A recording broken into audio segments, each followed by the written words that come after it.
Bismillahirrahmanirrahim.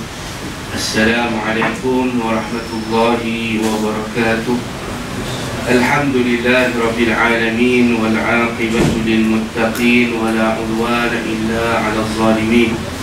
Wassalatu wassalam 'alal mab'uts rahmatan lil alamin sayyidina wa habibina wa syafi'ina wa dhukrina wa maulana Muhammadin al-amin wa ala alihi wa sahbihi wa man da'a bi da'watihi wa tamassaka bi sunnatihi wa jahada bi jihadihi wa sara ala darbihi wa nahjihi ila yawmin la rayba fihi.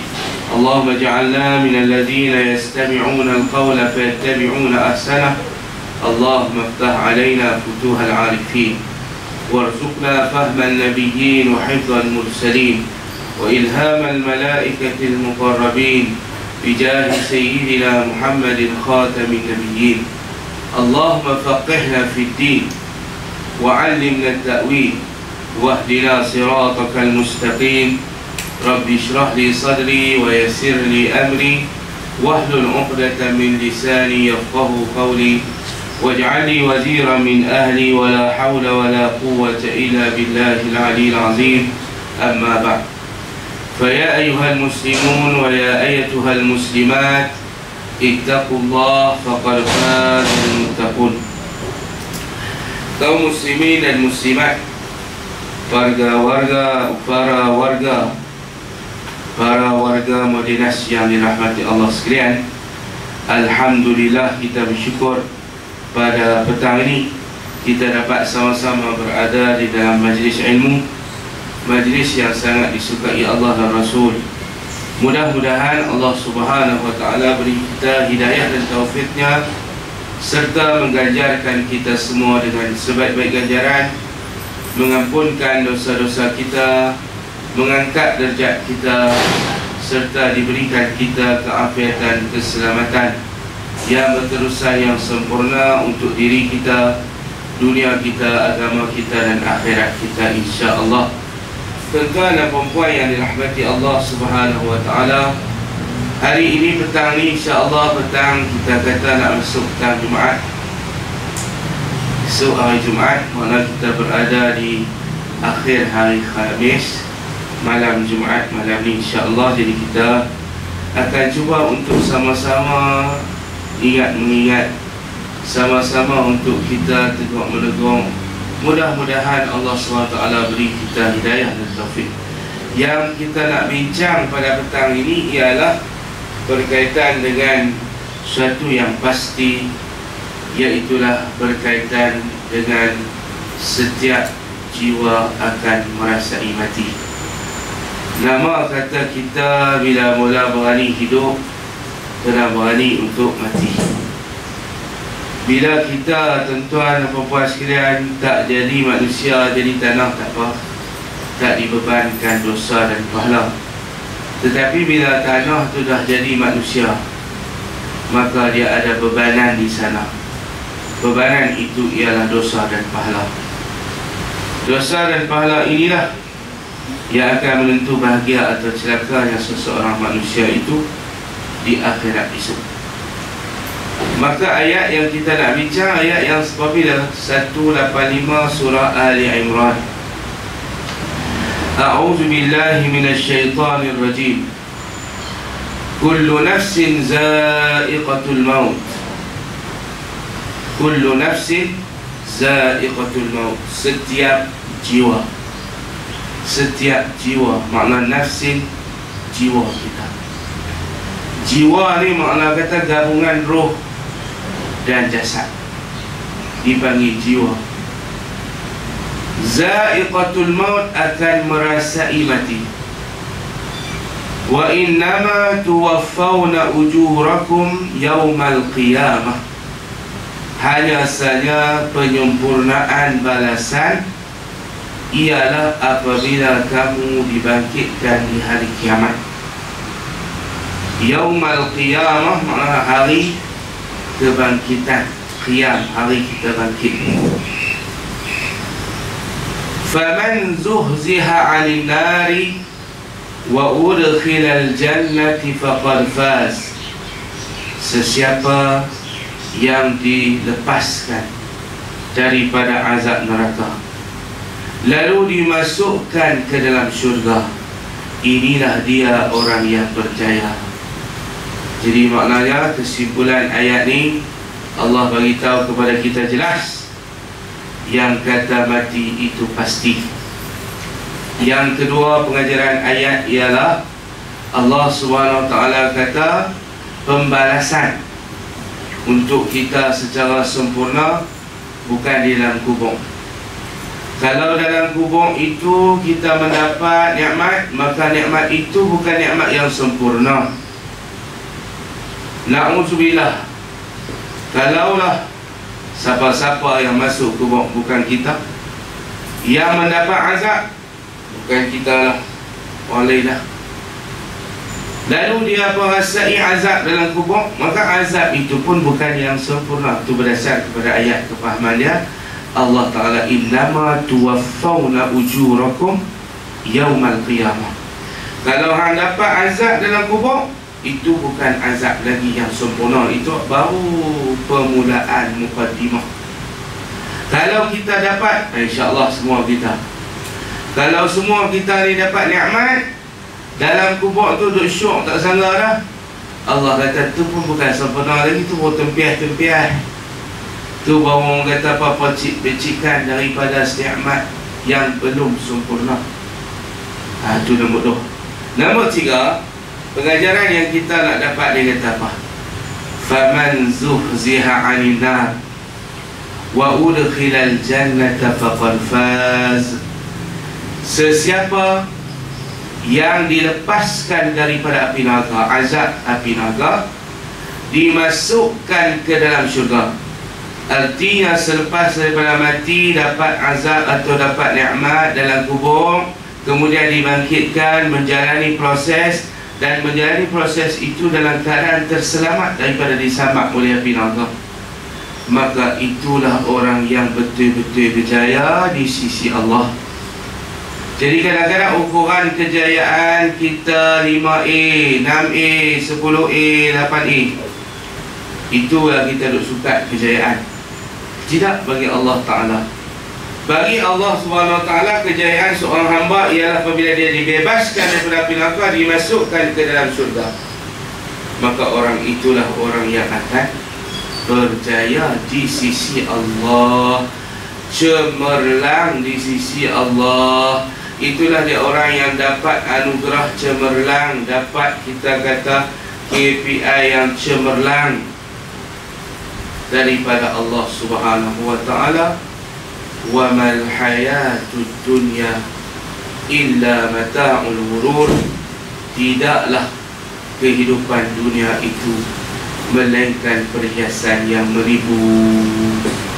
Pengajaran yang keempatnya ialah Allah Ta'ala beritahu, manusia tinggal yang aku janjikan di alam akhirat yang hebat-hebat itu kerana tertipu dengan kehidupan dunia.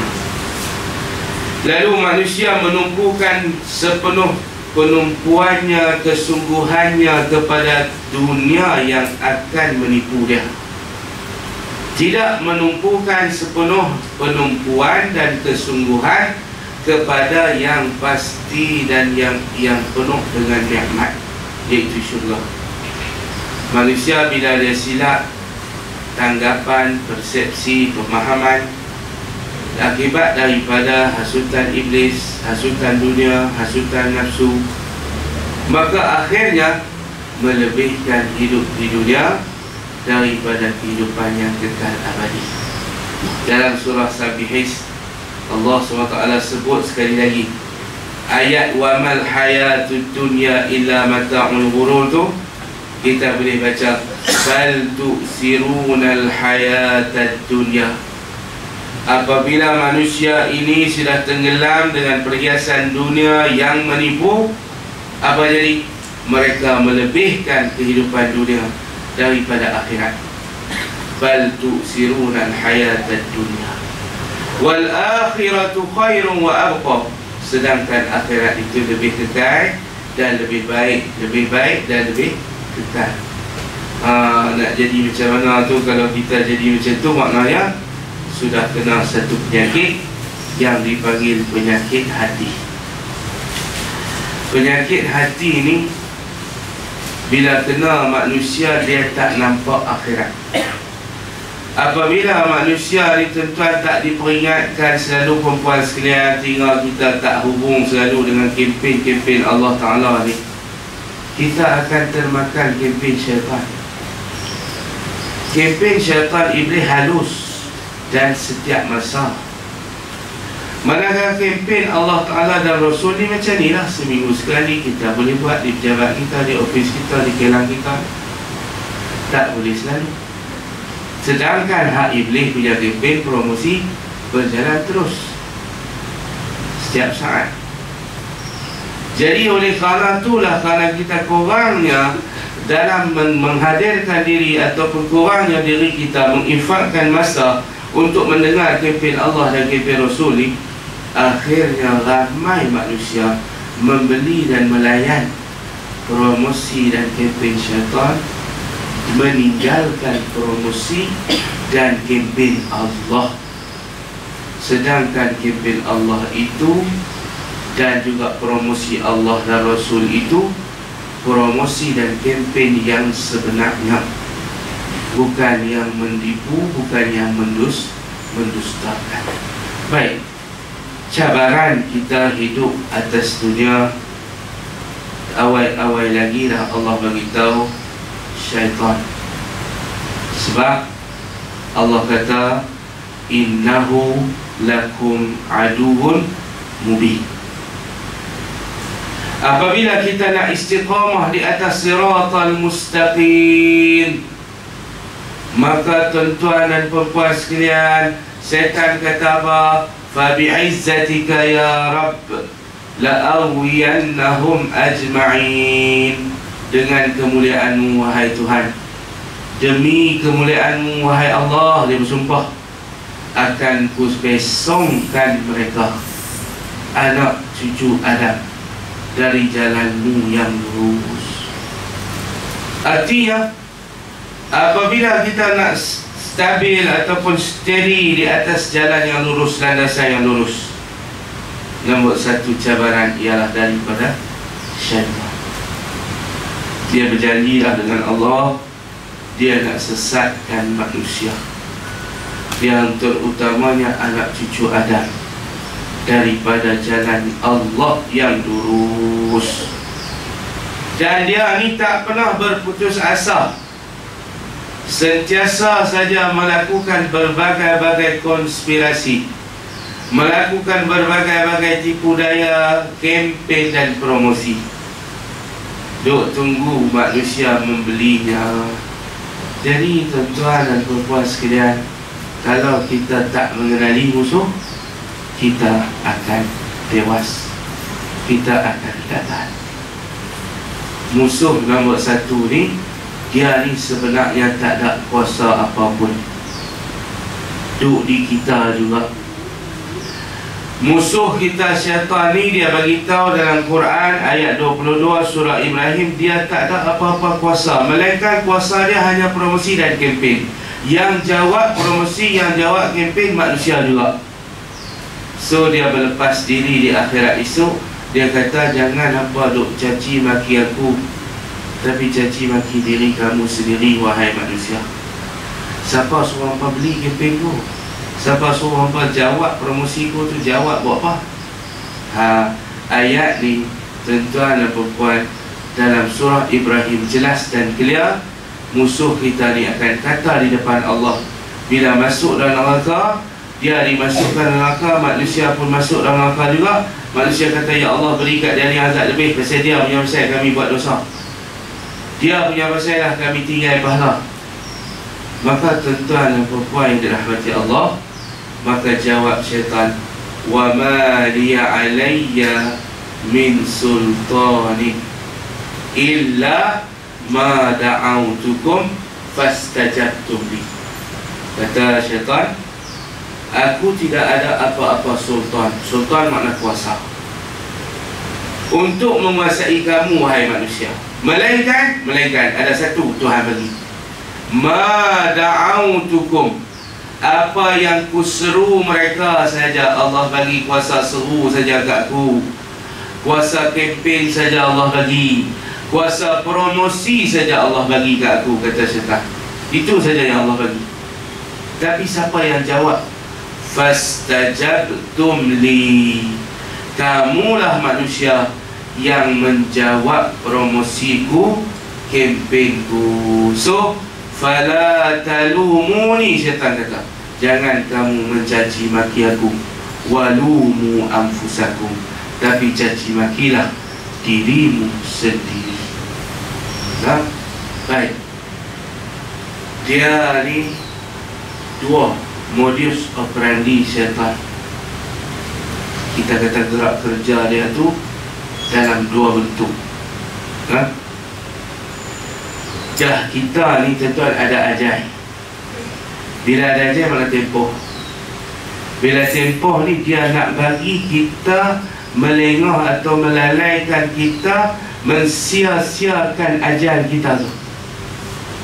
Jadi faham, nombor satu, kerja dia, operasi dia ialah mengajak manusia untuk buat dosa. Itu satu. Itu utamalah, untuk buat apa yang Tuhan murka, iaitu buat benda-benda yang menyimpang, yang terpesong daripada siratal mustaqim. Yang kedua, hari kita kadang-kadang rugi banyak, mengajak manusia, melalaikan manusia daripada buat pahala. Hari kata syaitan ni, dia bagi kita tak boleh buat pahala. Kadang-kadang pahala tu boleh buat depan mata, terhidang, dilepaskan begitu saja, dan bukan nak berulang lah. Peluang tu bukan main dah. Dia bukan nak main dah. Dia kuepi dan tak balik dah. Dia kata masa dia berjaya, dia gelap berbahak-bahak, terbahak-bahak bila manusia melepaskan amal-amal soleh yang boleh dilakukan dengan mudah. Contohnya berzikir, contohnya baca Quran, contohnya mengaji, menadah kitab, menadah telinga di majlis-majlis ilmu. Semua ni modus operandi dia, kita kata sebagai satu daripada gerak kerja dia, dua ni saja. Dia nak selewengkan kita, pesongkan kita daripada jalan lurus, ialah dia melalai kita daripada mengutip pahala. Bila kita gagal kutip pahala, bila mati, rasa mati, kullu nafsin za'iqatul maut, semua manusia rasa mati, mati jadi seorang yang fakir, bapa kedana pahala. Apa jadi manusia bila masuk kubur? Tak ada pahala. Mergaung nak balik ke dunia, nak buat pahala, baru dia tahu kata pahala tu bernilai. Masa dia hidup, dia tak tahu pahala 27 tu bernilai. Dia tak tahu 27 pahala tu lagu mana, dia tak tahu. Mati pejam mata, baru tahu, ini dia pahala. Baru dia tahu pahala mengaji, duduk dalam majlis ilmu. Kita kena istiqamah pasal kita tak tahu bila kita nak mati. Maknanya hak kita duk boleh main ni, tuan dan perempuan sekalian, istiqamah, bukan free. Tuhan bayar kat kita. Dalam satu hadis, semengaji kita hadir dalam majlis ilmu lebih baik pada 1000 rakaat sunat. Hadis Nabi. Makna kita kutip pahala petang ni, kita kutip gaji dari Allah. Kalau tak dapat pahala, kalau kita tak dapat, tak faham sekalipun apa yang Ustaz sampai ni, aku tak tahu, tak faham apa, tapi pahala Tuhan tulis lah. Sebab tu tuan-tuan, perempuan yang dirahmati Allah SWT, kadang orang benak tapi haji benak dia tak faham pasal tu, pergi tadah terima orang tanya, faham apa Ustaz? Tak faham apa, tapi saja pergi dengar, nak ambil pahala. Kata, aku tak payah, aku benak dia, aku tak faham, tapi aku pergi juga. Siapa? Nak dapat pahala 1000 rakaat, lebih baik daripada 1000 rakaat. Fadilat kita hadir. Hak ni yang kata syaitan duk tak mau bagi manusia. Nombor satu, kerana bila kita duduk dalam majlis ilmu, dia akan dengar kempen Allah, kempen Rasul. Dia tak mau bagi kita dengar. Sebab bila kita dengar kempen Allah, kempen Rasul, kita akan tinggal kempen dia, kita akan tinggal promosi dia, kita akan ambil promosi Allah. Lama tak dengar, kita ambil promosi dia balik, ambil kempen dia balik. Pasal lama lupa, dengar balik, kita tinggal promosi dia, kempen dia, kita ambil promosi Allah balik. Pendek kata, kita ni kena duk selalu renew dan refresh kempen Allah dan Rasul tu. Kalau tidak, kita kalah dengan dia. Maka tuan-tuan doa, bahagia tuan-tuan umur pendek sekalipun, tapi kalau dia ni berjaya untuk kutip pahala sapu bersih segala yang lalu di depan dia dalam bentuk kebajikan, bentuk hasanah, bentuk pahala, dia ambil, maka dia ni tak ada umur banyak, umur pendek pun tak apa, no? Tapi balik sana jutawan, umur 20 tahun tapi penuh dengan pahala, no? Ini yang berlaku kepada adik Ahmad bin Muhammad atau Ahmad Azam. Dia ni umur 20 tahun mati di Turki, no? Dapat disimpan dalam perkuburan para sahabat Nabi. Dalam tu ada Abu Ayyub Al-Ansari yang Nabi tumpang rumah dia waktu mula sampai di bumi Madinah. Dia boleh masuk perkuburan tu pasal apa? Memang dia ni memanfaatkan hidup dalam arti kata mengurangkan dosa, memaksimalkan pahala. Pahala tu dia maksimalkan, manakala dosa tu dia minimalkan betul-betul. Sehingga kan mak dia kata, dia ni tak pernah saya angkat suara sepanjang saya duduk belah dia. Dari kecil sampailah dia pergi ke Turki tu, mak dia kata tak pernah saya nak jogah dia, tak pernah. Pasal apa? Sebab dikatakan sebagai dia punya perangai dia bagus, dia berjaya untuk menundukkan nafsu dia, menundukkan bisikan syaitan, menyanggah hasutan syaitan. Dia berjaya berada di atas landasan yang lurus. 20 tahun penuh amal, 20 tahun penuh dengan pahala. Mengaji pula rajin, hidup menadah kitab Risalatul Nur Badi'uz Zaman An-Nursi, no? Badi'uz Zaman An-Nursi ni salah seorang pada pujangga ataupun dikatakan pemikir Islam lah. Maka tuan-tuan, anak murid yang disayangi pula oleh guru, mula-mula jadi anak yang disayangi oleh ibu bapa. Kemudian bila pergi sana mengaji kat guru, jadi anak murid yang disayangi oleh guru pula. Penuh dengan kebajikan hidupnya, biasa pergi membantu dan menolong orang sukarela di Syria. Bila di Syria tu dia nak syahid dah, tak dapat, rupanya dapat di Turki. Dia accident, dilanggar oleh ambulan. Maka tuan-tuan dan puan-puan, akhirnya dikatakan mati syahid yang tertangguh. Duk bercita-cita nak syahid, dan akhirnya Tuhan bagi syahid dalam menuntut ilmu. Jadi dia mengaji, dia pergi mengaji, dan dia ni bila kita mengaji macam kita duduk dalam masjid macam ni, kita dikira fi sabilillah. Nabi sebut dalam hadis, man kharaja ila talabil ilmi fahuwa fi sabilillah hatta yarji'. Sesiapa yang keluar dari rumah dia untuk mengaji, menuntut ilmu, maka dia ini berada fi sabilillah sehinggalah dia pulang.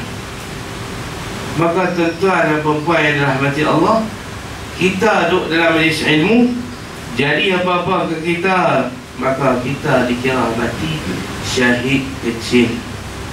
Dikira seorang yang mati dalam menuntut ilmu, mati itu syahid di sisi Allah Subhanahu wa ta'ala, tapi pengurusannya sama macam mayat biasa. Tetapi dari segi pahala, di sisi Allah, pahala syahid. Sebab itulah kita sentiasa kena niat keluar daripada rumah kita nak menuntut ilmu, nak mengaji, pergi surau, pergi masjid, niat kita nak menuntut ilmu. Sebab pahala besar, pahala fi sabilillah. Tuan-tuan dan puan-puan yang dirahmati Allah, ni dua ni lah yang akan digunakan oleh syaitan untuk kita mensia-siakan ajal atau tempoh hidup kita. Dan Nabi SAW suruh kita berebut waktu hidup sebelum datang waktu mati. Makna apa? Hidup kita di atas dunia sambil kerja, sambil cari pahala, sambil kita cari dunia, cari pahala sama. Sebab apa? Yang pahala tu kekal bersama kita, manakala hak dunia semua kita tinggal. Sebab tu ada orang, tuan-tuan dan puan sekalian, dia kreatif. Sebab tu saya kata kita ni Tuhan bagi akal. Bila Tuhan bagi akal kat kita ni, akal yang Tuhan bagi kat kita ni, jangan hanya pandai untuk cari duit, tapi kena juga pandai cari pahala. Tak capai matlamat Allah bagi akal kat kita kalau akal yang Tuhan bagi tu hanya boleh bawa bahagia dunia, tetapi sengsara akhirat. Apa guna akal Tuhan bagi kat kita? Tak berguna langsung. Akal Tuhan bagi untuk kita kenal Allah, akal Tuhan bagi untuk kita kenal syurga, akal Tuhan bagi untuk kita kenal neraka. Bukan nampak dengan mata kepala, dia hanya boleh dibayangkan oleh akal kita saja. Tuan-tuan dan puan sekalian, bayang nak hidup di akhirat esok, bayang nak hidup di akhirat dalam kubur, kemudian nak berdiri depan Allah. Bayang tu ya. Semua tu gambaran dalam akal kita. Jadi mereka yang tak dapat menggunakan akal untuk membahagiakan diri mereka di akhirat, maknanya tidak sampai matlamat akal yang Allah Ta'ala beri kepada mereka. Dan punca manusia boleh dihukum oleh Allah kerana akal. Allah tak hukum kambing, lembu, gajah, dinosaur dan sebagainya, sebab mereka tidak ada akal. Bila tak ada akal ni tuan-tuan, tak ada nikmat. Kita kalau gila, hilang kemuliaan, hilang nikmat. Ada akal itu baru kita jadi mulia. Walaqad karramna bani Adam. Aku muliakan Bani Adam. Allah Ta'ala kata dengan apa? Dengan akal. Kita boleh exploit bumi, kita boleh exploit segala yang ada di atas muka bumi untuk kepentingan kita. Kalau tak ada akal, kita dah makhluk yang awal sekali pupus. Kalau kita lemah dari segi kulit, lemah dari segi tenaga, dari segi kuku, dari segi gigi. Kalau nak cari makan dengan diri kita sendiri, dengan riang kita, bukan dengan akal, kita pupus. Boleh ke orang lain? Semut saja pun kita dah kalah. Jangan kata haiwan yang besar. Kalau Tuhan tak beri akal kat kita, nyamuk saja boleh matilah kita ni. Jangan kata haiwan yang besar, jangan kata rimau, jangan kata udak kedung selah, nah? Semut saja. Oi. Jadi akal itu Tuhan bagi tak guna, tak fikir. Tuhan bagi akal kat kita, so fikir sampai tahap tu. Jadi saya kata tuan-tuan, akal yang Tuhan bagi jangan hanya bijak guna dan kisah dia untuk dapat duit saja, tapi kisah akal kita tu sama untuk buat pahala, kreatif dalam nak buat pahala. Cara dia macam mana? Salah satu dia buat kita buat lah, kreatif kan. Seminggu sekali kita ambil masa untuk hadirkan diri kita dalam majlis ilmu di tempat kerja kita, bukan hak di masjid, di surau. Maka tuan-tuan ni kena bagi kreatif lagi. Biar tiap hari ambil masa rehat, macam di Petronas, fertilizer dia buat ke 1 sampai ke 2. Ambil waktu tu, waktu rehat tiap hari. Tu dia pahala banyak mana lah. Tak tahu hak ni mau mati cukup syok, boleh jutawan, nah? Jutawan pahala. nilai tuan-tuan pahala ni dapat kita tahu bernilai tak bernilai bila pejam. Ada satu Sayyidina Ali karamallahu wajhah sebut tuan-tuan, Sayyidina Ali kata apa? An-nasu niyamun fa iza matu intabahu. Manusia lah ni tidur semuanya. Bila mati barulah dia jaga.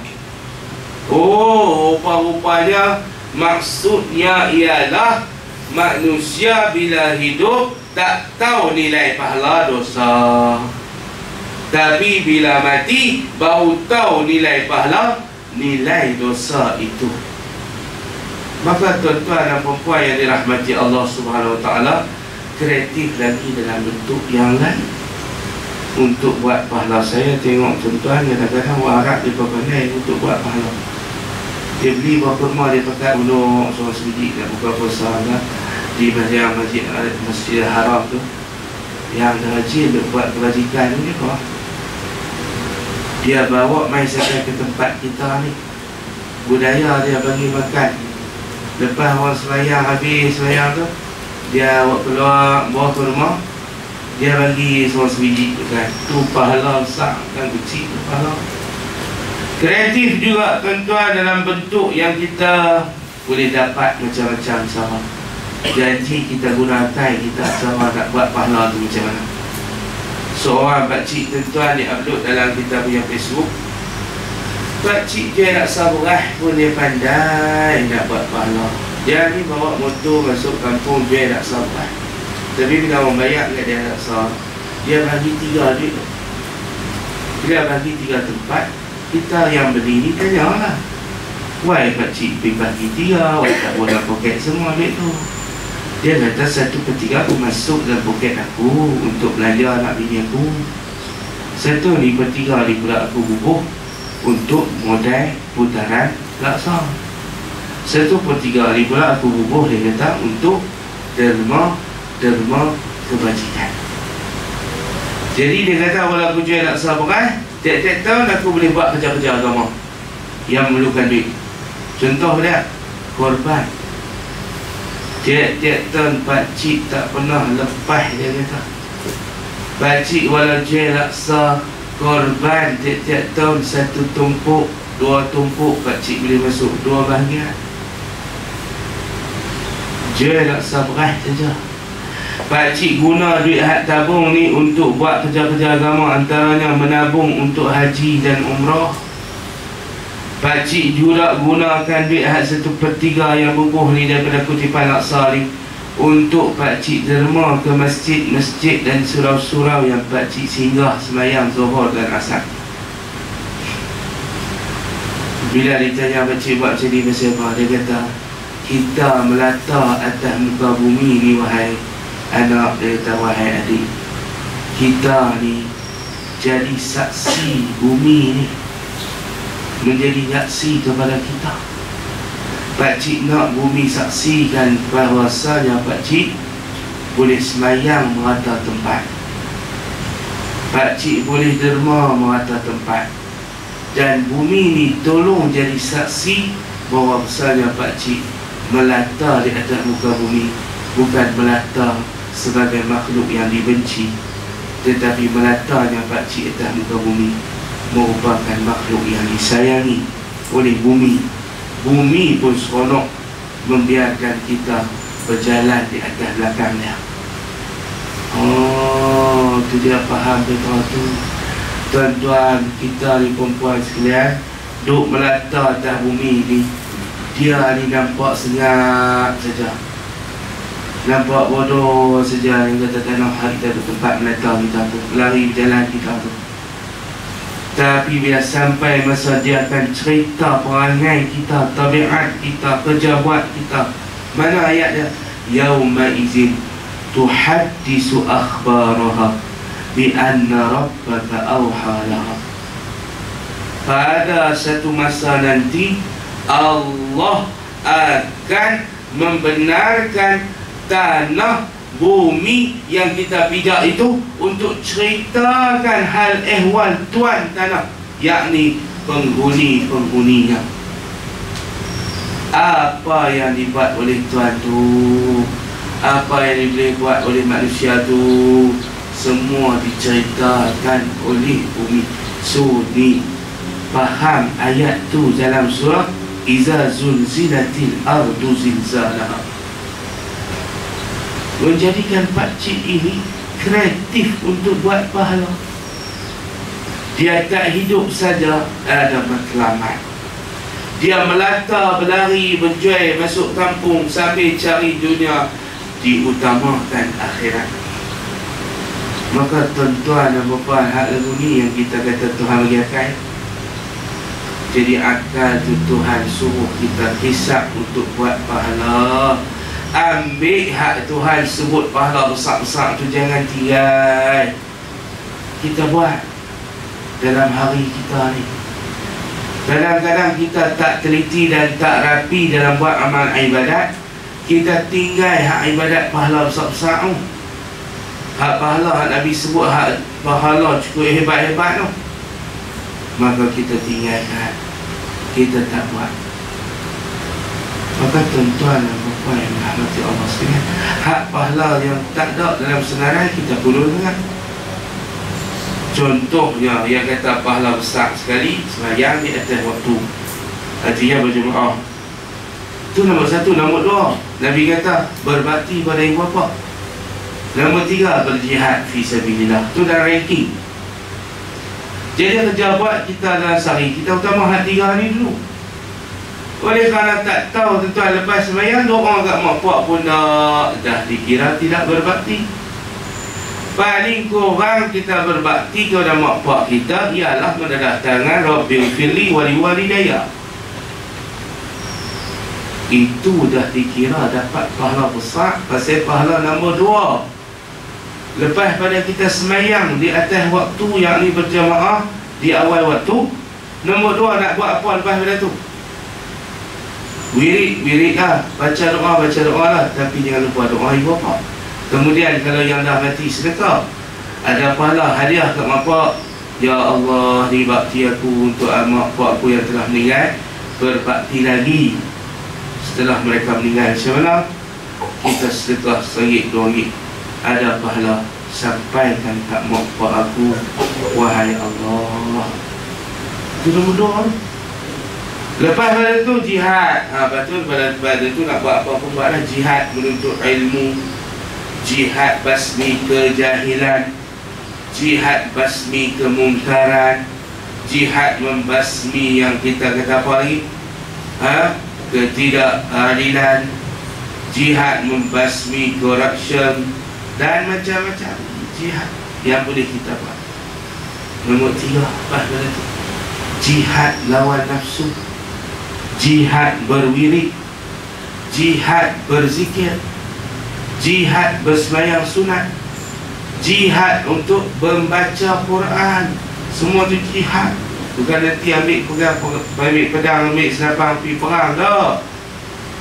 Jihad ni Ibnu Qayyim sebut 16 jenis jihad boleh kita buat. Termasuklah kita sebut tadi tu, jihad buat ibadat. Bersungguh-sungguh dalam buat ibadat kita tu tadi. Berzikir ni kita ni boleh jadikan tiap saat kita pahala. Menukarkan tiap saat jadi pahala pada zikrullah. Ala bi zikrillahi tatma'innul qulub. Berzikir kepada Allah Subhanahu wa ta'ala. Tuan-tuan dan puan-puan yang dirahmati Allah Subhanahu wa ta'ala, jadi ni semua peranan akal kita. Akal kita. Saya tuan-tuan dan puan sekalian, di samping kita nak dapat pahala kerja kita, besok pejabat jaga hukum hakam, itu masuk zikrullah juga. Sebab yang kata zikrullah ini ada tiga. Yang pertama ialah zikrullah bermakna ingat hukum hakam Allah. Bila kita ni tuan-tuan dalam hidup kita, kita tak sebut Allah pun, kita tak sebut subhanallah pun, tapi kita jaga diri kita daripada buat maksiat. daripada tinggal taat. Kita junjung hukum hakam. Kita tak rasuah, kita tak punting, kita tak solat, kita tak curi tulang. Semua tu dikira orang yang ingat Allah. Nombor 2, sebut dan zikir. Hari nombor 2 ni makna kata orang yang ingat Allah, orang yang sebut dan berzikir dengan hati atau dengan lidah. Basah lidahnya, basah hatinya dengan subhanallah. Subhanallah ni tentang kita tak mati, kita tak tahu nilai pahala dia. Nabi sebut subhanallah ni memenuhi mizan, timbangan neraca di akhirat esok ni. Kalimah ni, alhamdulillah tamla'u ma bainas samai wal ard, penuh langit bumi pahala. Kalau subhanallah memenuhi neraca timbangan Allah. Yang kata neraca timbangan Allah sebelah-sebelah tu luar mana kita mana tahu. Perkataan subhanallah kita sebut akan memenuhi neraca timbangan tersebut. Allahu Akbar. Ini kadang-kadang berkira subhanallah lepas sembahyang 3 pun malas. Dia kata Nabi tak buatlah ni bid'ah. Bid'ah tik kunci apa dah dalam hadis. Benda bid'ah ni tak ada isyarat langsung dalam hadis. Hak tu bid'ah. Kalau ada isyarat, walaupun sikit ada isyarat daripada Nabi, tak jadi bid'ah, sunnah. Tentang kadang-kadang apa yang kata Wahabi ni pun tak tahulah mereka ni hujah macam mana pun kita tak tahu. Dia nak bagi orang jadi alpa dan lalai semua daripada buat pahala. Dah lah buat tulis dah lalai lah. Lepas selayang pun dia tak tahu lalai juga. Maka tuan-tuan dan puan sekalian, subhanallah 33. Ada hadis Fatimah, hadis Nabi suruh untuk dia ucap subhanallah 33 kali, alhamdulillah 33 kali, Allahu Akbar 33 kali. Maka tuan-tuan dan puan sekalian, ni zikrullah yang kedua. Apa dia? Zikrullah yang kedua ialah menyebut dan mengingat Allah dalam arti kata zikir. Nombor 3, solat. Allah sebut dalam surah Taha, aqimis salata li zikri, dirikanlah solat untuk mengingatiku. Nampak? Jadi kalau kita nak jadi orang yang berzikrullah, orang yang dikira sebagai mengingati Allah, kena ada 3 ni. Siapa yang dia rajin pegang buah tasbih tapi dia tak junjung hukum hakam Tuhan, macam tu Arab mabuk. Dia pakai jubah, buah tasbih di kiri dia, di tangan dia, tapi belah kiri dia duk peluk betina di danuk, di anyai. Tapi subhanallah selalu naik kapal terbang, dia minum arak, di tangan dia tasbih. Apakah kita boleh panggil dia orang yang mengingati Allah? Tidak. Sebab dia hanya sebut Allah, tapi undang-undang Allah dia tak junjung. Halal haram dia tak junjung. Orang yang nak mengingati Allah juga, dia rajin zikir tapi semayang tak terpakai. Dia kena ketiga-tiga ni. Rajin berzikir, rajin semayang, dan rajin tunduk pada hukum hakam Allah dalam sari-sari kehidupan kita. Celek mata sampai pejam mata, kita junjung hukum hakam Allah. Kalau tak boleh buat pahala, jangan buat dosa. Dah tak mau sangat buat pahala ni, jangan buat dosa. Tuan-tuan dan puan yang dirahmati Allah Subhanahu Wa Taala, semalam saya ceramah di Kuala Kedah, masjid Kuala Kedah, Tunku Tajuddin. Saya kata semalam ni kita dalam kita nak mengingati Allah ni, nak berzikrullah ni, pendek katanya, kalau kita ni boleh dalam keadaan kita, KPI kita tuan-tuan, kalau ditengok dari segi apa yang Nabi sebutkan, manusia ni kalau kita nak tengok diri kita, hukum diri kita ni macam mana, hari ni sama dengan kemarin. Nabi kata dah rugi. KPI Nabi kata kalau kamu manusia yang kemarin dengan hari ini sama, kamu manusia rugi. Manusia untung, Nabi kata hari ini lebih baik daripada kemarin. Di manusia yang untung. Manusia yang rugi, manusia yang hari ini sama dengan kemarin. Nabi kata rugi. Satu tuan-tuan kita ni, ya Allah, kita bimbang juga. Bimbang sebab kadang-kadang hari ni kita boleh baca satu muka Quran, tiba-tiba esok tak boleh baca lah. Kalau begitu keadaan, Nabi kata hari ni kamu boleh baca Quran ukuran Nabi. Nabi kata apa? Orang yang hari ni lebih buruk pada semalam, itu fahuwa mal'un. Orang itu orang yang dilaknat, orang yang jauh dari rahmat Allah. Mal'un ni makna apa? Jauh dari rahmat. Itu dia tuan-tuan dan puan sekalian. Mungkin kita tak gunakan fikir hakikat kita, satu muhasabah diri, koreksi diri. Sebab kita nak pergi kullu nafsin za'iqatul maut, kita nak pergi situ, maut. Dan bila kita nak pergi maut, itulah waktu kita hidup ni. Gunakan hisab untuk muhasabah diri. Kalau demikian, Nabi kata hari ni teruk pada kemarin, hari ni teruk pada kemarin. Nabi kata fahuwa mal'un. Dia itu orang yang jauh dari rahmat Allah. Kalau bahasa kasar, manusia yang dilaknat. Tapi kita pun makna bagi lembut sikit, dia itu orang yang jauh dari rahmat Allah. Maknanya itu key performance index kita, KPI kita.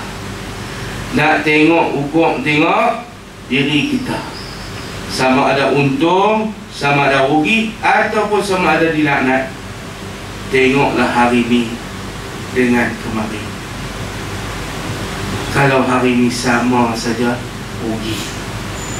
Kalau hari ni lebih baik pada kemarin, kalau kemarin semuka, hari ni selai. Bagus. Bagus. Nak habaq kata manfaat hidup sebelum mati tu Nabi nak suruh kita buat. Nah, jati dia bersih tuan-tuan Nabi. Dosa dipelihara, akhlak suci, nah, hati bersih, akhlak suci, murni, nah, dan dosa tidak ada maksud terpelihara. Itu pun sembahyang bengkak kaki, nah, itu pun sembahyang bengkak kaki. Tuan-tuan dan puan yang dirahmati Allah, kita hati tak berapa nak suci, nah, akhlak tak berapa nak elok, dosa berjamah, tiba-tiba boleh relax. Bengkak kaki pasal main bola, bengkak kaki pasal makan dot, makan udang lebih, bengkak kaki pasal makan sotong lebih, bengkak kaki pasal makan apa tak tahulah, bukan pasal sembahyang. Terbalik puan ke. Jadi inilah yang kata hidup sebelum mati. Apa yang kita nak buat? Yang pertama, memaksimalkan pahala. Saya pesan pada diri saya dan tuan-tuan, sapu bersih segala pahala yang lalu depan mata kita. Jangan biar dia berlalu. Orang yang cerdik, orang yang bijak, orang yang mencipta peluang, Tuhan cerdik, dia mencipta peluang untuk membuat pahala. Orang yang sederhana cerdik, tak berapa cerdik, sederhana saja, memanfaatkan peluang. Orang yang bodoh ialah mensia-siakan peluang. Peluang sihat, peluang lapang, tak guna untuk memaksimalkan pahala. Bila nak maksimal pahala?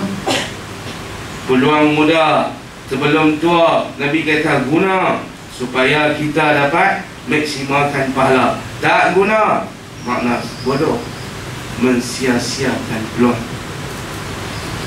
Cerdik, Bijak mencipta ruang dan peluang. Macam mana? Dia duduk tu, dia kreatif. Dia ajak kawan-kawan pakat main buat kelas. Dia ajak dakwah. Dia bertindak inisiatif diri dia. Pakatlah SMS lah, buat keluar notis dan sebagainya. Tu nak cipta peluang bagi orang buat pahala, bagi salam. Tu nak bagi jadi pahala hidup kita tu. Bercakap Allah sebut bagi banyak. Masya Allah, lawa sungguhan hari ni pahala. Tapi kita suka sembang tak ada kosong, tak ada pahala. Sebab tak sebut nama Allah. Tuan-tuan dan puan-puan, sebut nama Allah. Tengok subhanallah, cantiknya bukit tu, hijau sungguh padi tu. Subhanallah, kuningnya, lebatnya buah dia. Itu semua pahala. Maka tuan-tuan tu orang bijak mencipta peluang jadi pahala. Setiap yang kita buat boleh jadi pahala. Satu lagi, niat naik kerja. Jangan tak niat tak dapat pahala. Mari saya ceramah di Badah. Kerja kita yang benar kena niat. Siapa yang tak niat, dia tak dapat pahala. Dia dapat gaji saja, pahala tak dapat. Jadi siap-siap pakai baju, keluar nak naik motor, nak kereta. Niat aku pergi kerja ni nak cari rezeki yang halal. Rezeki halal ni adalah ibadat. Berdasar kepada hadis Nabi, talabul halali faridatun, pahala wajib. Sama pahala macam semayang. Artinya talabul ilmi faridah, menuntut ilmu wajib, fardu. Talabul halal faridah, sama, menuntut gaji yang halal, pendapatan yang halal, itu fardu. Niat kita 8 jam kita duduk kerja, ditulis pahala oleh Allah.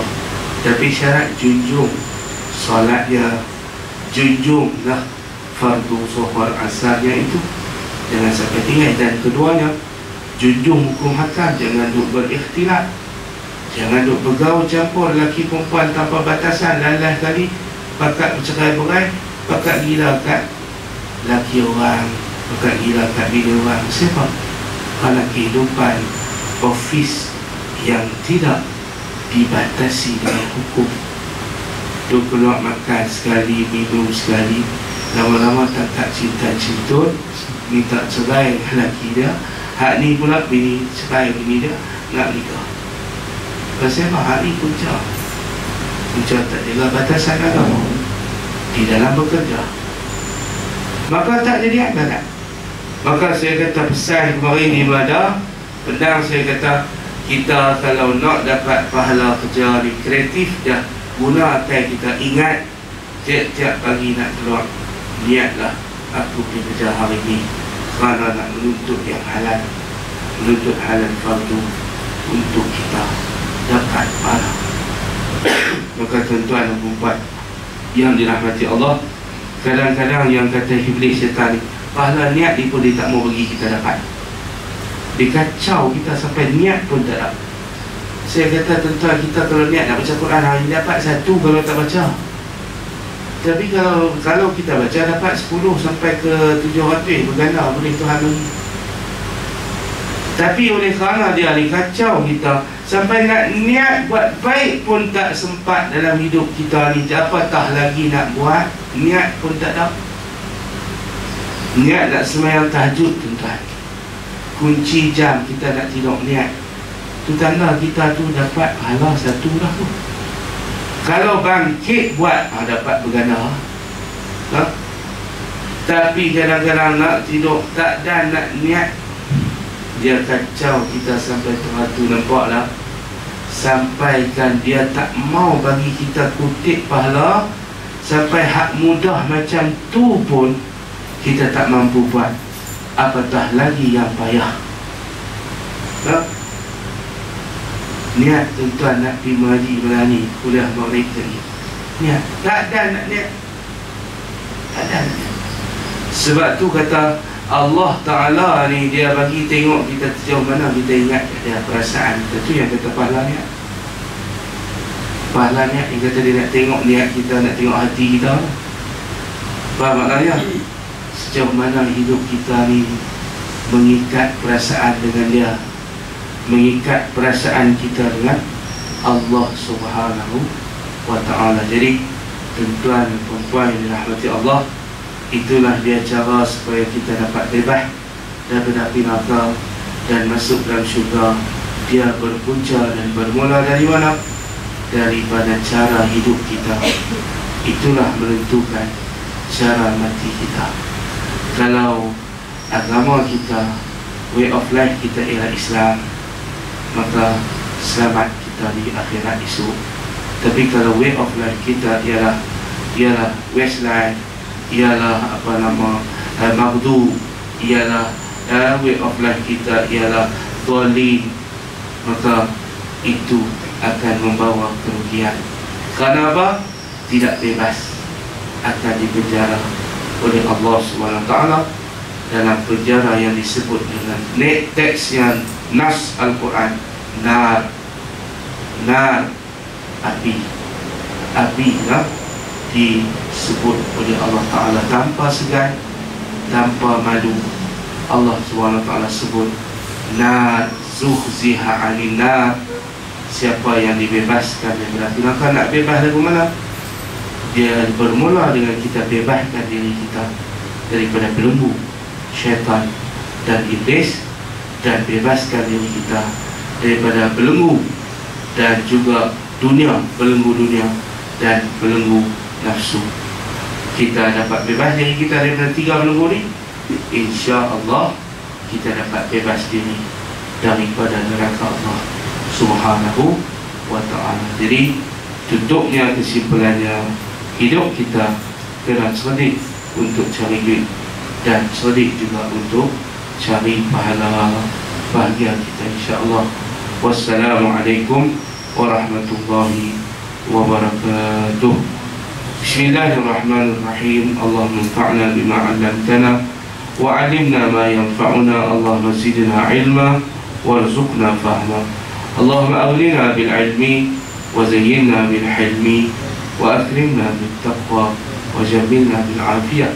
Allahumma inna na'udzu bika min 'ilmin la yanfa' wa min du'a'in la yusma' wa min nafsin la tashba' wa min qalbin la yakhsha' wa na'udzu bika min ha'ula'il arba'. Ya Allah, lindungilah kami daripada ilmu yang tidak bermanfaat, dari doa yang tidak pernah kau dengar, dari nafsu yang tidak pernah kenyang, daripada hati yang tidak pernah khusyuk. Lindungi kami keempat-empat perkara ini, ya Allah. Ya Allah, ya Tuhan kami, tolong ya Allah menangkan kami daripada musuh kami, iaitu syaitan, ya Allah. Menangkan kami daripada musuh kami, iaitu nafsu, ya Allah. Menangkan kami, ya Allah, pada nafsu, daripada dunia musuh kami, ya Allah. Wassallallahu ala sayyidina Muhammad walhamdulillahi rabbil alamin. Amin ya rabbal alamin. Taqabbalallahu minna wa minkum. Subhanakallahumma wa bihamdik